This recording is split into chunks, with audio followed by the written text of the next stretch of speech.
bel univers. Bienvenue dans votre émission littéraire Portrait livresque, l'art de capturer l'essence d'une œuvre et transcender avec les mots. Toujours un plaisir de vous retrouver afin de vous partager les portraits livresques. Très heureuse, bien sûr, de vous retrouver après tant de silence. Alors, qu'est-ce que je peux vous souhaiter en cette nouvelle année 2025? Un seul vœu formulé pour vous. Gardez toujours l'amour en bandoulière et l'année sera exceptionnelle. Alors, pour commencer, bien évidemment, j'ai pour vous un merveilleux auteur aujourd'hui que je reçois ici, Melvin. Alors, de son vrai nom, Foster est là. Le premier texte de Melvin est Le Venin de Dieu, publié en 2017. Melvin nous revient avec l'audace de vivre. Après l'audace de vivre, on a ici cette œuvre Dealer de rêver, qui est publiée en auto-édition. On saura pourquoi Melvin a décidé de se lancer dans l'auto-édition tout à l'heure, bien sûr. Après Dealer de rêver, Melvin revient ici avec Souviens-toi que tu dois mourir. Après, on a ici Un monde laid à brûler. Aujourd'hui, on va normalement mettre l'accent sur Un soleil doit naître, qui est le dernier texte de Melvin. Au cours de l'émission, voilà, Melvin présentera ses œuvres les plus emblématiques que je viens de vous présenter. Donc, Dealer de rêver qui interroge le pouvoir des rêves et de l'imagination dans nos vies. Souviens-toi que tu dois mourir, qui aborde la question universelle, bien sûr, de la mort et de l'acceptation de notre finitude. On a Un monde laid à brûler qui explore les sombres réalités de notre société contemporaine et Un soleil doit naître qui célèbre l'espoir et le renouveau. Je suis avec Melvin Clapp sur l'auteur. Bonjour Melvin, Bonjour, comment tu vas? ça va, je suis vivant. Alors, tu es vivant au Gabon. Alors déjà, meilleurs vœux à toi. Merci beaucoup. Merci. Je suis très contente de te recevoir pour une première fois, bien sûr, sur Portrait livresque. Alors aujourd'hui, on est là pour parler de tes 6 livres. Mais bien avant, Melvin, qui es-tu réellement? Sur la plume, on a le Melvin. En réalité, elle était un pseudo. Mhm. C'était le premier pseudo que j'avais choisi pour nom de plume, sauf que au moment de signer le premier contrat d'édition, bah, il y a une question que je me suis posée, c'était qui suis-je? Et le soir même, j'ai fait un rêve et on m'a répondu, Melvin. C'est ce nom-là, Melvin, que j'ai utilisé. Exceptionnel, ça. Oui. Qui t'a parlé comme ça? C'est que ça, tu peux revenir sur le rêve là. Donc, tu t'es posé la question en réalité, qui tu es réellement? Et ensuite, Mhm. tu dors, tu te Oui. découvres Melvin. Oui, c'est une expérience que n'importe qui peut faire, se poser des D'accord. questions avant de dormir, et les réponses peuvent venir en rêve. Alors, Melvin, tes premiers pas en tant que poète, on a vu que c'est Le Venin de Dieu à Eddie Livre en 2017. C'est vrai. Mais tu as commencé à gratter tes premiers textes à quel moment? Toi qui es slammer au départ. Au départ, non, je suis pas Rappeur. slammer. Oui, j'ai commencé le Ah, rap au d'accord. lycée, c'était en Mhm. cinquième. En 2006, Koba venait de faire sortir un Qui veut, Mhm. et la fièvre nous a pris, moi et un ami, le Sultan, que je salue aussi, Frédéric. Euh, C'était lors de la fête Immaculée, le 8 décembre. On avait gratté quelques textes et tout ça, et on s'est improvisé rappeur avec notre ami Passy à l'époque, qui lui se chargeait de faire les beats. Donc on D'accord. avait, en guillemets, enflammé, du moins c'est le souvenir que j'ai, même si c'est peut-être pas ce qui s'est passé, mais on s'était bien amusé, et juste après, j'ai continué à À écrire un peu, écrire. un peu. D'accord. Est-ce qu'on peut revenir sur, je veux dire en termes de lecture, tes premiers poètes lus? Premier poète lu. Ah, difficile, Ouais. parce que ce qui m'a réellement amené à la poésie en tant que tel, du moins à la volonté de faire sortir un livre, c'est le théâtre classique. C'est le Cid, les œuvres de Pierre Corneille, les œuvres de Racine et tout le reste. Parce qu'il y a quelque chose de magnifique, c'est que tous les discours sont rimés, ça a du sens, c'est rationnel. Mhm.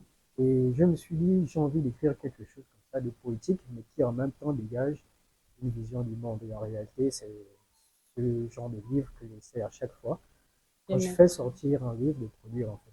Par exemple, laquelle on constate un peu de théâtre, on va dire beaucoup de théâtre dans tes textes. Oui, Genre les surtout, personnages, quelqu'un a toujours un effectivement. rôle à jouer. Mais j'ai envie Oui, de oui. comprendre un peu pourquoi ne pas avoir écrit du théâtre et aller directement dans la poésie. Toi qui as été influencé par des grands classiques. Bah, parce que ma première expression artistique en tant que telle, bah, c'était la La poésie. poésie, d'accord. Dans le théâtre, j'ai découvert, Mais dans le théâtre, ce que j'ai vu en réalité, c'était de la poésie. Ah, d'accord. Donc, voilà pourquoi j'ai continué. Et en évoluant, bah, la poésie est devenue récit poétique. Mhm. Parce que même, souviens-toi que tu dois mourir. La particularité de ce texte, c'est que ça ne joue pas comme avec les autres poètes sur l'expression des sentiments personnels en tant que tel. Non, ce sont des histoires racontées de manière poétique. D'accord. Alors, Melvin, quel genre d'enfant étais-tu?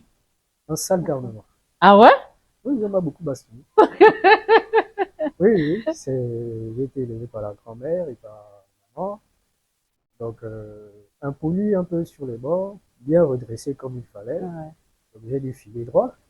Donc, on comprend. oui, oui, ça m'a appris une chose, c'est que si tu veux faire quelque chose, faut être prêt à assumer. Hmm. Ça, c'est clair. Ah, d'accord. Merci beaucoup, Melvin. Oui. Et j'ai envie de savoir, qu'est-ce qui reste maintenant de cet enfant? Tu penses que l'enfant passé est complètement parti ou bien il y a encore des bribes?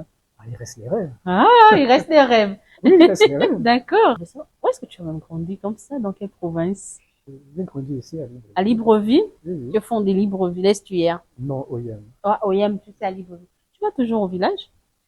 Bon, techniquement parlant, ça dépend de quel village. D'accord, mais philosophiquement parlant, c'est quel village? Alors encore, Merci euh, beaucoup, Melvin. Voilà, les amis. Je suis avec Melvin et on se place à la deuxième partie de notre émission. Nous allons découvrir la très belle plume de Melvin. Voilà, deuxième partie avec Melvin qui a dit techniquement parlant, ça dépend du village. Maintenant, philosophiquement parlant, on va découvrir Melvin, auteur philosophe, bien sûr. Pourquoi de la philosophie aujourd'hui? j'avais des soucis personnels à régler après le bac. Mm. C'était le seul moyen.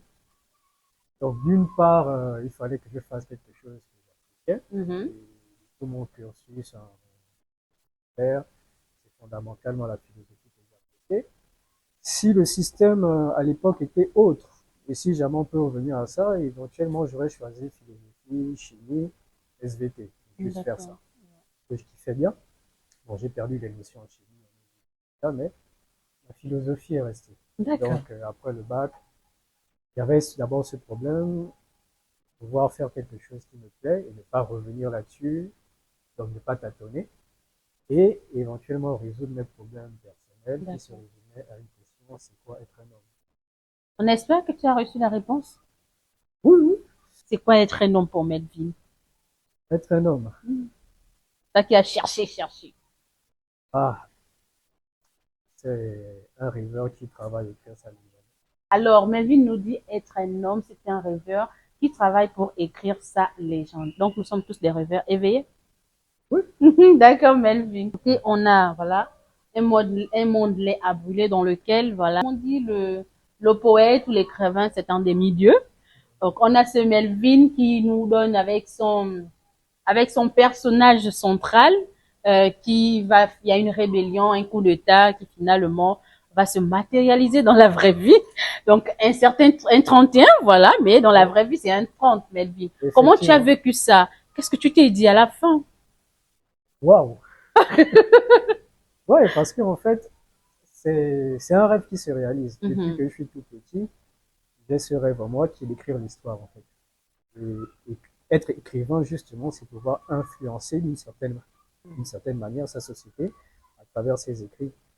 Je pensais que ce rêve allait se réaliser vers la fin de ma vie, et c'est arrivé un peu trop tôt. Ouais. Donc, après l'euphorie, la première euphorie, il y a une petite période de blues où qu'est-ce que je vais maintenant faire de ma vie, puisque le rêve ultime a déjà été réalisé. Donc, c'est un peu bizarre, mais je suis content, En tout cas, tu continues d'écrire ta légende. toujours. Bien sûr, c'est ça être un homme. Ouais. Mais bon, pour tes lecteurs, est-ce que tu as eu un peu de retour sur ce point? Alors, sur quel point? C'est lui du fait qu'il y a des lecteurs qui se sont rappelés, est-ce qu'il y a des lecteurs qui se sont rappelés que toi, tu as prophétisé cela, en fait? Oui, oui. Bon, pour ce sujet, ce que j'ai pu remarquer, c'est que beaucoup de mes lecteurs On sont voit ça? encore restés au niveau de leader de rêver. Oh, C'est-à-dire, ils ont été tellement captivés par le que, texte, par bien le sûr. texte que, pour aborder un monde à brûler, ils ont pris plus de temps que prévu. Surtout que le livre, Un monde à brûler, c'est un livre que j'ai écrit comme un labyrinthe. Bien sûr, Donc, je hein? pense que tu as pu Mhm. avoir, quand même, tu vois, il faut Bien être patient sûr. pour lire ce texte-là. Et je l'ai fait exprès, en fait. Parce que quand même, j'ai eu l'audace d'écrire sur un coup d'État, Mhm. donc de montrer comment on pouvait réussir un coup Un coup d'État d'état, bien sûr. dans notre contexte de l'époque. Je me suis dit, bon, si jamais ce livre tombe entre des mains pas très bien intentionnées, je peux avoir de sérieux problèmes. Donc Mhm. j'ai fait exprès d'écrire cela pour les lecteurs réellement, les gens qui D'accord. ont réellement envie de lire. Et au niveau de la quatrième de couverture, je me suis auto-censuré, c'est-à-dire je n'ai pas mentionné que le projet de la protagoniste était de faire un coup Un coup d'État. d'état, bien sûr. Et Donc, même nous, en lisant, c'est au fur et à mesure qu'on découvre réellement les intentions effectivement, de cette dame. c'était Oui, calculé. bien sûr. Vaut mieux éviter les problèmes inutiles. Trop de censure dans l'écriture. C'est Bah, le monde dans lequel nous vivons après tout. effectivement. Alors, Melvin, à côté, on a souviens-toi que tu dois mourir. Mhm. Pourquoi tu nous obliges à nous souvenir de ça? Parce que c'est important. Est-ce que tu es obligé de nous rappeler ça? On sait qu'on va mourir, pense Oui, bien. mais c'est pas tant la mort ici qui importe, Mhm. c'est surtout la vie. On se souvient qu'on doit mourir parce que la formule exacte vient, c'est memento mori, qui veut dire souviens-toi que Souviens-toi. tu vas mourir. Mhm. Donc ça avait été lancé par des prêtres, je crois, catholiques à l'époque. Je pense qu'on était dans le Moyen Âge par là, pour rappeler aux fidèles qu'il ne faut pas s'intéresser à bien matériel et tout ça. Il faut préparer la vie après la mort. Et ça a été repris par des pirates qui, eux, ont utilisé cette expression pour pouvoir célébrer la liberté. C'est-à-dire, on Mhm. va mourir tôt ou tard et jusqu'au dernier souffle, on va vivre la liberté. Donc, bon, ils avaient des conditions de vie difficiles, mais derrière, souviens-toi que tu dois mourir. C'est au fond le fait d'accepter le choix qu'on va faire, que l'on choisisse de répondre à l'appel de son rêve, que l'on choisisse de refuser cet appel, Mhm. ou que l'on choisisse d'abandonner en cours de chemin, bah, la souffrance sera toujours là. Il faudra savoir comment vivre mieux avec pour continuer à avancer tout en Avancer. assumant son choix en fait. D'accord. Question de finitude, alors. Alors, je vais juste lire le prologue. Vin commence ses textes toujours de manière, on va pas dire avec de la rime, mais elle a toujours cette petite poésie en forme de roman qu'on retrouve dans les textes de Effectivement. Melvin. Et on a le prologue qui nous dit peine, colère, haine, le quotidien de mes voisins depuis le décès de leur père, dont ils se disputent les biens. Pourtant, il n'y a rien de grand à partager en héritage. Pourtant, ils sont tous déjà suffisamment grands en âge pour être en mesure de se prendre en charge. Sous l'influence dont ne sait quel terrible démon, c'est insufflé une inimité qui ne dit point son nom, entre frères et sœurs, du dernier né au premier. Chacun accuse quelqu'un de manger à la table de la nuit, d'être le créateur de tous les ennuis qui écrasent le bonheur dans sa vie. Ongwekero, Mhm. la mère avait découvert l'impensable infamie meurtrière de son enfant et l'a couvert. Réré, le père était mort, colère, rugissant dans l'âme, les yeux fixants en larmes, sa chair bien-aimée. Sur son lit d'hôpital, l'empoisonné. Au cimetière est enterré l'odieuse vérité qui maudit les destinées. Le dernier petit-fils de la lignée, Esseringila, m'a conté l'histoire, ajoutant avec un rire noir. Tant de familles ainsi, quel pays pourri. Alors, Melvin, Mhm. on a un prologue qui nous offre plusieurs lectures, plusieurs histoires. Et du coup, je me suis posé la question de Melvin, est-ce que tu as été confronté à l'une des histoires? Bah, le prologue lui-même, c'est une histoire réelle. Mhm. D'accord. Donc, un film que j'ai pu suivre depuis très longtemps. Mhm. Donc, voilà. Voilà, donc c'est Melvin alors, tout craché, hein. Mhm. Voilà les amis, donc j'étais en train de parler de souviens-toi que tu dois mourir. Et là, on va s'arrêter avec le texte à présenter aujourd'hui. Et officiellement, c'est Un soleil doit naître. Donc c'est juste après Un soleil doit naître de Melvin. Auto-édition toujours. Pourquoi tu as décidé de te lancer dans l'auto-édition? Question de rentabilité. Le fait est que depuis ma première année d'université, j'ai pratiquement toujours eu un pied dans le business. D'accord.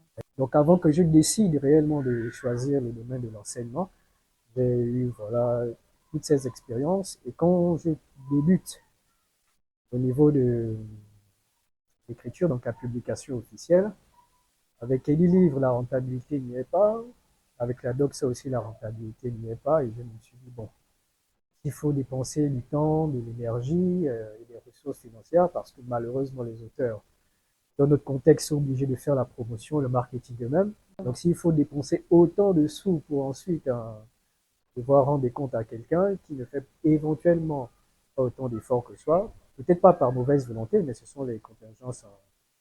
On sait que c'est difficile, donc autant prendre la responsabilité sur moi-même. J'encaisse les chocs, je prends des risques. Et autant que possible, tant qu'il y a des résultats, bah, j'avance. D'accord. Voilà. Toujours avec cette question de prologue, mais bien avant Melvin, un soleil doit naître. Qui est ce soleil? C'est moi, j'espère, hein, parce que j'aime être au soleil. Mais oui, tu peux l'être, éventuellement. C'est-à-dire, ici, je vais d'abord faire mon gabonais. C'est-à-dire, je vais te poser une autre question. Ah, non, c'est mon émission. Juste rapidement, Vas-y. est-ce que tu as une idée où va le Gabon? Je réponds en vrai gabonaise, hein. Je ne sais pas. Justement, ça le problème. C'est un problème philosophique que j'ai identifié. Quand on est en philosophie, le soleil chez Platon, par exemple, l'allégorie de la caverne, pour ceux qui se rappellent un peu, Bien sûr. c'est le dernier degré de la connaissance. Donc, c'est avoir accès à l'idée qui organise le monde. Donc, si c'est une idée qui organise le monde, ça veut dire que c'est aussi l'idée qui va organiser la société.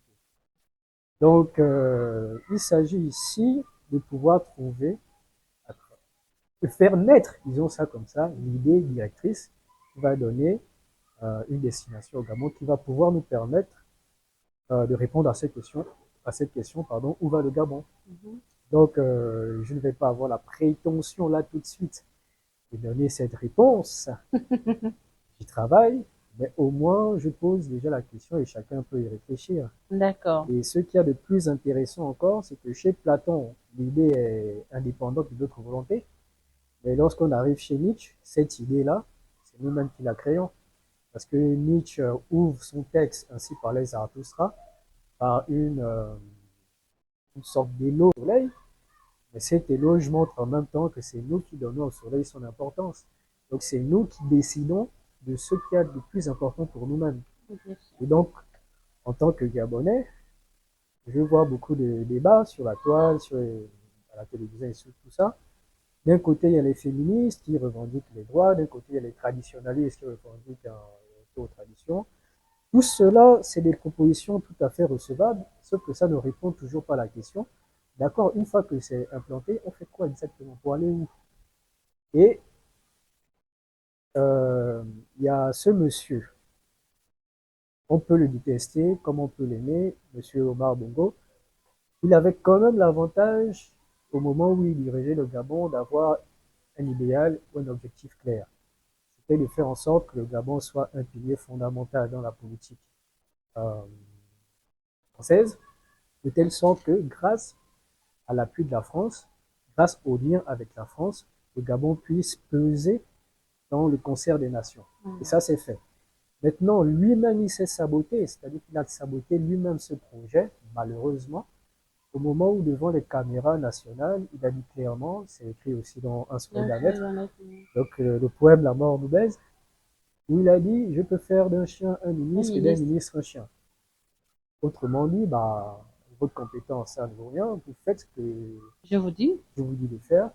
Et à partir de là, bah, c'est la culture de la médiocrité qui a été mise en avant. Valoriser, bien sûr. Voilà, parce que l'image du chien, je l'ai dit sur Facebook récemment, quand il a prononcé ce discours, moi j'avais un chien, il s'appelait Mickey. J'ai regardé Mickey et je me suis demandé qu'est-ce que Mickey va faire s'il devient ministre. Bah, la réponse était simple. Mickey, bah, il va s'intéresser aux femelles à foison, il va manger autant que possible. Et c'est ce qui est arrivé, c'est-à-dire le phénomène de la Yunqin a été que la conséquence de cet état d'esprit où les gens accèdent aux hautes fonctions de l'État avec comme seul objectif manger Manger. et, permettez-moi, baiser. C'est tout. Maintenant, pour renverser la tendance, bah, encore une fois, je n'ai pas la prétention de donner la réponse. Je pose juste le problème. C'est à chacun de voir s'il peut devenir un soleil pour notre société ou avec les autres de produire un soleil. Parce que le soleil ici, c'est pas en tant que tel un individu, c'est une idée qu'on doit pouvoir incarner et qui va pouvoir guider toutes les communautés du haut de l'échelle jusqu'au bas de l'échelle en fait. Donc, c'est un peu comme le slogan de, je sais pas, du Sénégal, un peuple, une foi. Il faut vraiment que nous arrivons à avoir cette idée directrice. Si on peut prendre l'exemple des Américains, par exemple, leur idée directrice, c'est le rêve américain, oriente tous les niveaux de leur société. Et même les gens qui n'y croient pas en aux États-Unis, les gens qui critiquent le rêve américain, bah, ils le disent réfléchissent encore, bien sûr, que le à rêve partir du rêve américain. bien sûr. Donc, on peut, l'idéal doit être clairement défini. On peut s'opposer à cet idéal, mais même en s'opposant à cet idéal, bah, l'idéal continue de gouverner au fond notre société. Bien sûr. Alors, Melville, avant de continuer, on a la couverture. On a cette image, on a d'abord de sortes de cordes qui nous retiennent pour qu'on plonge dans les profondeurs, pour aller chercher cette idée, cette situation, ce soleil. Effectivement. Donc, je suppose que cette image C'est reflète. comme tu viens de dire, c'est-à-dire qu'il faut aller chercher, il faut aller au fond des choses, en fait. Et quand on D'accord. part au fond des choses, juste un exemple. Aujourd'hui, beaucoup de Gabonais sont convaincus et le disent, c'est parce que la famille Bongo a régné À pendant piller le pouvoir. 55 ans que nous sommes dans l'état où nous sommes. Si vous dites que c'est parce qu'une famille a régné, je dis c'est faux. Nous sommes des Bantous. Le fait qu'une famille règne chez nous, en réalité, ça pose pas de problème. Chez nous, traditionnellement, c'est comme ça que ça se passe. C'est-à-dire que nous n'avons pas eu une histoire à la Révolution française où le roi, du moins, de ce que j'en sais, s'il y a des historiens qui peuvent apporter d'autres éléments, il n'y a pas de souci. Mais de ce que je sais, nous n'avons pas une histoire à la Révolution française où on a attrapé le roi, on l'a décapité et tout ça pour mettre fin aux privilèges et tout ça. Ou du moins, l'histoire, en guillemets, peut être récente à travers le coup d'État. Et même là encore, chez nous, on ne tue pas le chef, disons ça comme ça. Et en bas, il y a eu un coup d'État, on l'a pris, on l'a emmené se balader pendant un moment, et puis il est revenu. Ali Bongo, coup d'État, assigné à résidence. Donc, chez nous, même quand le chef déconne, disons ça comme ça, on trouve le moyen de le mettre de côté, et puis on avance. On les parle toujours. Voilà. Donc, en réalité, c'est pas tant le fait que la famille Bongo ait régné pendant 55 ans qui explique l'état de notre société, c'est le fait que c'est la médiocrité qui a régné.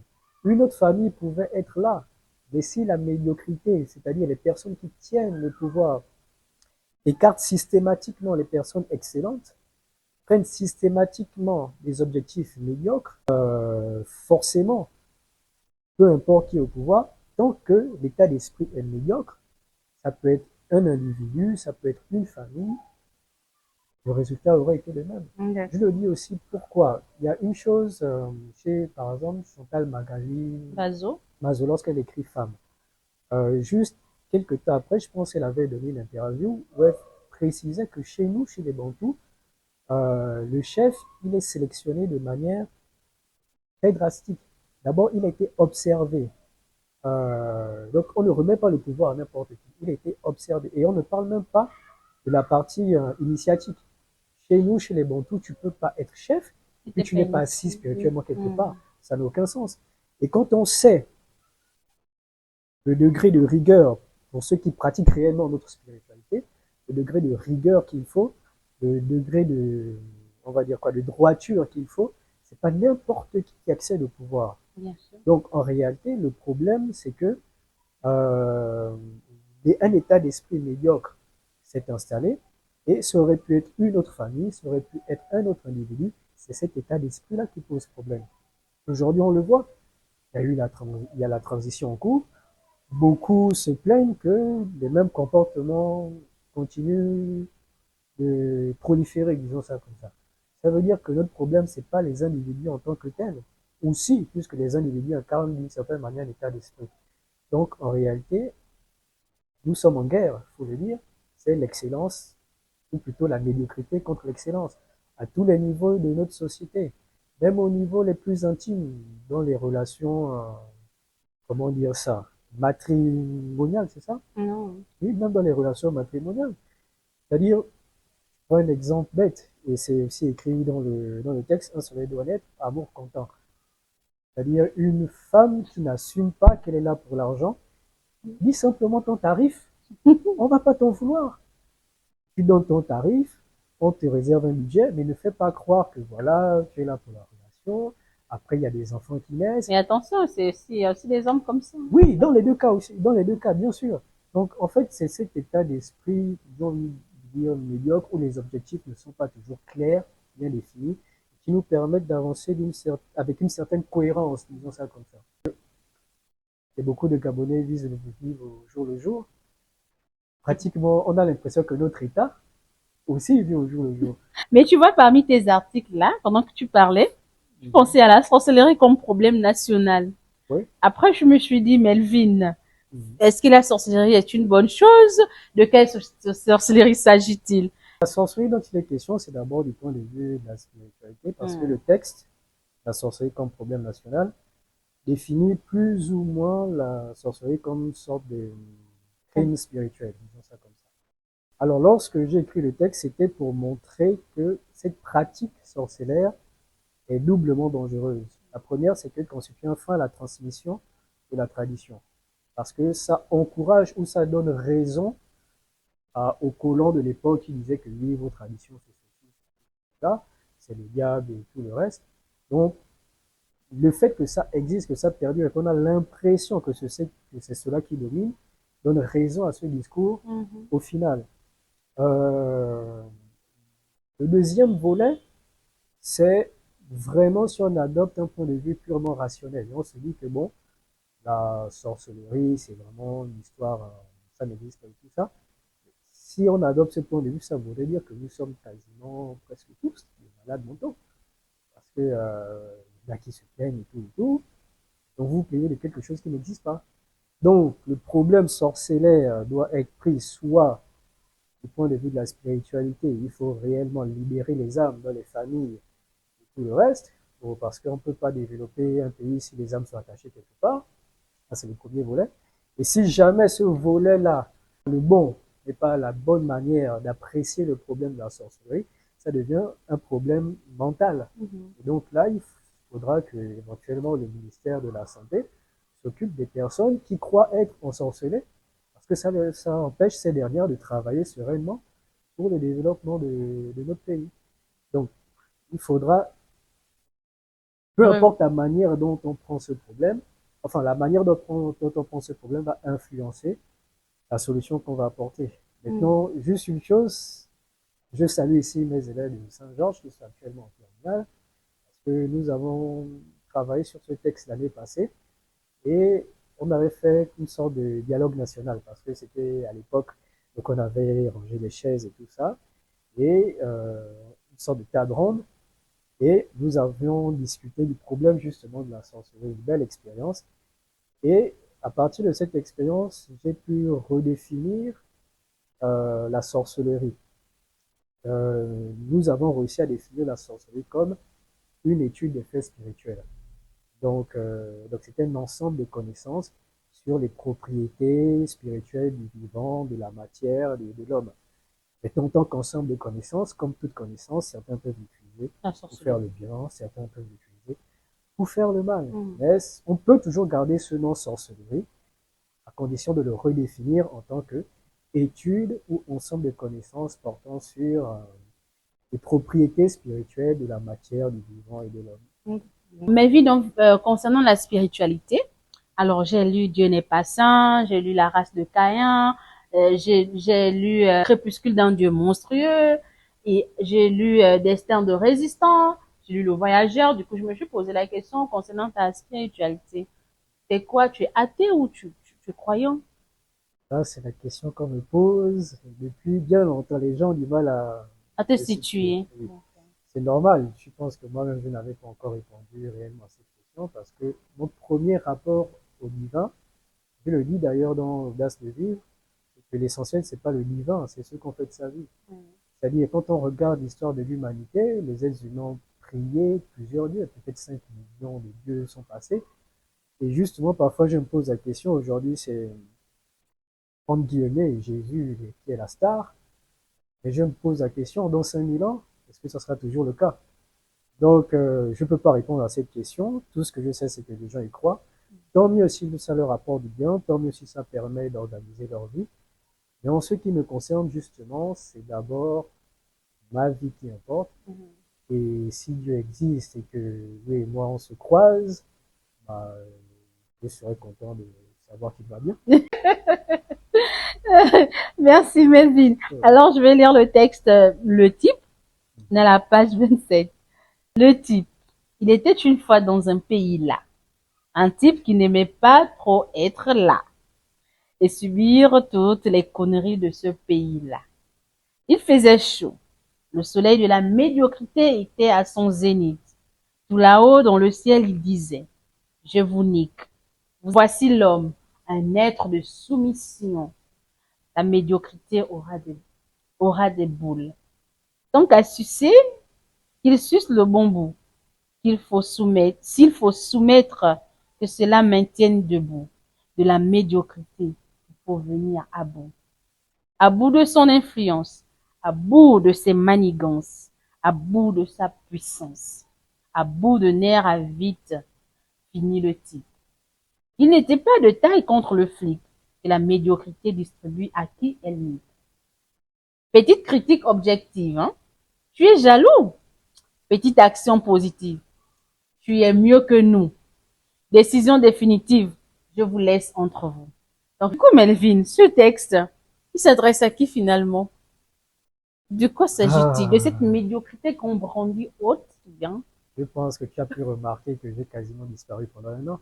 Oui, c'est-à-dire que donné, je sors le matin, bah, je suis en colère parce que les gens sont mal polis, sont pas très courtois, pas réglo dans les affaires. Donc, ils s'enchaînaient un ensemble d'événements négatifs qui m'a fait voir clairement que la médiocrité était à tous les niveaux. Euh, je ne vais pas citer l'établissement, mais je vais prendre un exemple que j'ai vécu. Donc là, la journée commence mal, je suis en retard. Et quand j'arrive, j'ai un comité d'accueil, donc de l'administration, qui me fait remarquer que je suis récalcitrant par rapport à la note de service qui est sortie et qui impose un code vestimentaire. Chose qui, au fond, n'est pas en accord avec notre contrat de base. Moi, je suis là pour faire les cours. Ma tenue, je ne vois pas en quoi ça dérange, mais je comprends, l'établissement veut donner un certain standing. Moi, j'essaye de faire comprendre que je ne suis pas employé chez vous, je suis vacataire. Si je me plie à vos conditions, ça veut dire que je dois suivre votre accoutrement, même quand je vais dans un autre lycée, alors que ça ne me convient pas. J'ai proposé un compromis, c'est-à-dire que je peux prendre une tenue qui ressemble le plus possible Ce qu'ils veulent. à ce qu'ils veulent.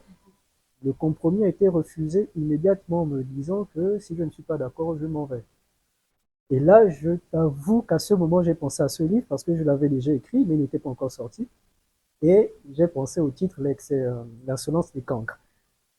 J'ai regardé le directeur et je me rappelle toujours de cette phrase qu'il m'a dit, je ne connais pas vos compétences en termes de connaissances, et vous êtes là parce que, bon, en gros, une manière subtile de dire que je suis pistonné, quoi. Ça, c'est vraiment une insulte, au sens où, non, je ne suis pas pistonné. Lui, j'ai été recommandé à cet établissement par quelqu'un qui est même en montant, pas un piston en tant que tel, on va dire quoi, le CV est là. Donc, que vous ayez quelque chose à me reprocher, surtout, c'est même pas ça. Je réagis souvent intuitivement et après je comprends pourquoi je réagis comme ça. C'est-à-dire, j'avais cours avec des terminales quand même. Ils passent le bac. Et vous m'empêchez de faire cours pour une tenue. On peut régler l'affaire après le cours. Bien sûr. Est-ce que tu vois un peu? Et je pense qu'à ce moment, surtout qu'il y avait le décès de ma grande sœur qui m'avait profondément marqué. Et c'était un choc pour moi parce que je venais à peine de faire sortir l'article La sorcellerie compromise. National. Ok, donc c'est beaucoup de chocs en même temps. Et clairement, lorsque j'étais dans ce bureau, comme je te disais, j'ai pensé à l'insolence des cancres, à tout ce que j'ai dit à propos de la médiocrité dans ce texte. Et je mets un point d'honneur à être conforme à ce que j'écris. C'est-à-dire, lorsque j'écris un texte, je règle ma vie en fonction de ça, parce que l'écriture permet de clarifier mes idées pour pouvoir organiser ma vie, en fait. Et si je me rends compte que ma manière d'agir n'est pas conforme à l'idée que j'ai moi-même pensée, bah, je rectifie le tir. Et là, dans ce bureau, je me suis rendu compte que non seulement c'est ma carrière d'écrivain qui n'est pas prise en compte, pourtant c'est connu que je suis écrivain, je ne suis pas employé chez vous, c'est ma liberté qui n'est pas prise en compte, c'est ma proposition qui n'est pas prise en compte, et avec tous les chocs successifs que j'ai eu, je me suis dit, bon, on arrête là d'abord, on se met au vert, je laisse les gens entre eux, je prends le temps de me reconstruire. En fait. Les amis, je suis avec Melville et là, nous parlons de son livre. Alors, tous les textes de Melville sont disponibles à la bibliothèque. Tous ces textes, donc n'hésitez pas. Alors, je laisse la parole à Melville pour vous présenter les choses autour de ce livre. Et donc, à propos d'un soleil doit naître, c'est pas juste un livre comme ça, parce que ça va devenir un livre rare, au sens où le livre ne sera plus jamais réimprimé. C'est un fait exprès parce qu'il y a une charge émotive à l'intérieur qui me concerne et j'ai pas envie d'en faire la promotion plus qu'il n'en faut. Et derrière cela, c'était aussi un cadeau que je voulais faire à mes lecteurs, c'est d'avoir un livre qui non seulement est à la fois utile et divertissant, enrichissant, mais aussi capable de faire gagner de l'argent rien qu'en le possédant.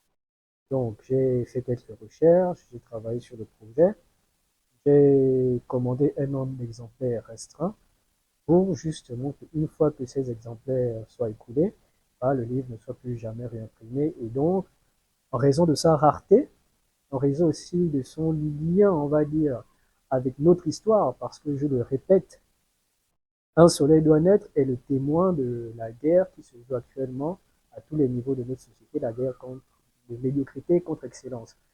Donc, ça dresse, à travers les poèmes, ça dresse le portrait de ce qu'un Gabonais lambda peut vivre lorsqu'il décide de travailler pour parvenir à se faire une place au soleil sans piston, sans relation et tout ça, ou alors les relations qui se créent, c'est grâce au travail principalement.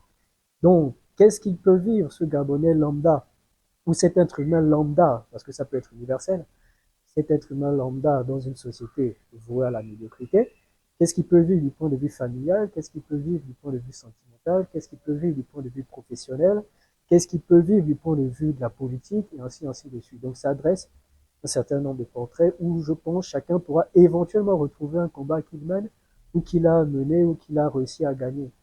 Et derrière cela, c'est tracé, comme je disais au départ, pour voir à travers ce parcours, visiter ou revisiter, pouvoir définir l'idée qui va guider notre pays, donc nous-mêmes en tant qu'individus et notre pays en tant que nation. Donc il y a ce lien-là avec l'histoire de notre pays, et voilà aussi pourquoi j'ai envie que le livre soit rare pour les personnes qui le veulent vraiment. Et une fois que le stock sera écoulé, le livre ne sera plus réimprimé pour que, au fil du temps qui passe, bah, la rareté et la valeur historique du livre font en sorte que chaque exemplaire gagne en valeur marchande.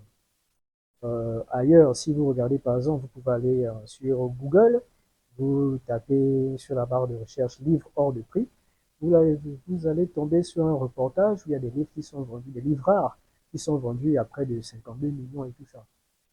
Je me suis dit, ça peut être une première chez nous.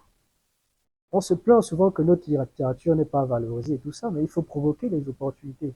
Il faut éventuellement, en tant que businessman, appeler les investisseurs. Donc, la première phrase de L'îleur de rêver ose, c'est pas juste pour faire beau. Moi-même, comme je te disais, j'aime bien être conforme à ce que j'écris. J'aime bien pouvoir être à la hauteur de mes idées et donc j'ai décidé d'oser en faisant en sorte que le livre soit rare, le livre ait une valeur historique et d'ici 5 ans, d'ici 10 ans, la valeur marchande minimum de chaque exemplaire sera de 3 millions. Donc, éventuellement, les lecteurs vont le prendre avec la librairie du Mapan que tu représentes à 7 000 et je fournirai des autorisations de vente puisque même si la personne achète le livre, je reste propriétaire des droits d'exploitation. Donc, je fournirai des autorisations de vente qui fixeront le prix minimum à 3 millions. Celui qui veut prend, celui qui ne veut pas, c'est qui n'a pas compris quel est l'enjeu. Il s'agit ici d'écrire l'histoire par nous-mêmes, pour nous-mêmes. Il reste 8 exemplaires, 7 qui ont une valeur de 7 000 francs au niveau de la librairie du Mapan, et un qui a une valeur de 4 millions, toujours au niveau de la librairie du Mapan. Alors pourquoi ce livre est à 4 millions? C'est comme tu l'as bien signifié. Il a une particularité que tous les autres n'ont pas, c'est que j'ai rajouté 14 exemplaires écrits à la main. Je me donne de la valeur, je suis quand même celui qui a appris le coup d'État, c'est historique. Donc qu'on le veuille ou pas, qu'on me lise ou pas, du point de vue de l'histoire, actuellement je suis un personnage historique. Donc ça compte. Donc ce livre a une valeur de 4 millions, 14 textes supplémentaires écrits à la main, 11 aphorismes, un poème, un conte et une prophétie. Bon, ça fait 14, hein? C'est exactement ça. Donc des textes inédits que vous n'allez retrouver nulle part dans les autres livres. Voilà. Alors, Melvin, je te dis merci. Merci d'être venu, merci d'avoir accepté mon invitation. Et puisque les bonnes choses ne durent jamais, et là, on va se dire au revoir. Ah, mon mot de la fin. Ah, devenez des soleils. Bien sûr. Et pour devenir des soleils, en dehors de ce que vous faites déjà, achetez le livre Un soleil doit naître. L'avantage, c'est que si ça ne profite pas à vous, c'est-à-dire si l'autorisation de vente ne profite pas à vous, ça pourra profiter à votre descendance. Dans 5 ans, dans 10 ans, dans 20 ans, dans 30 ans, ça vaudra éventuellement plus que moi-même j'ai estimé. Donc c'est un pari avec l'histoire, c'est un jeu. Il s'agit de jouer à écrire notre histoire par nous-mêmes, pour nous-mêmes. Donc participer au jeu et à l'aventure et on se fait du fric ensemble. Épilogue. Ce qu'il fallait que je dise. On se prépare à entrer dans la grande nuit. Mes yeux ont déjà vu au loin la lumière qui luit. Rêvons, ici et maintenant. À chaque instant, rêvons, amis. Rêve, je t'en prie. Voilà les amis, on se dit à la semaine prochaine. Merci d'avoir regardé Portrait Livresque. Mais attention, on n'oublie pas la tradition en appliquant les gestes qui vont. Likez, partagez, commentez la vidéo de Fleur de Ciao.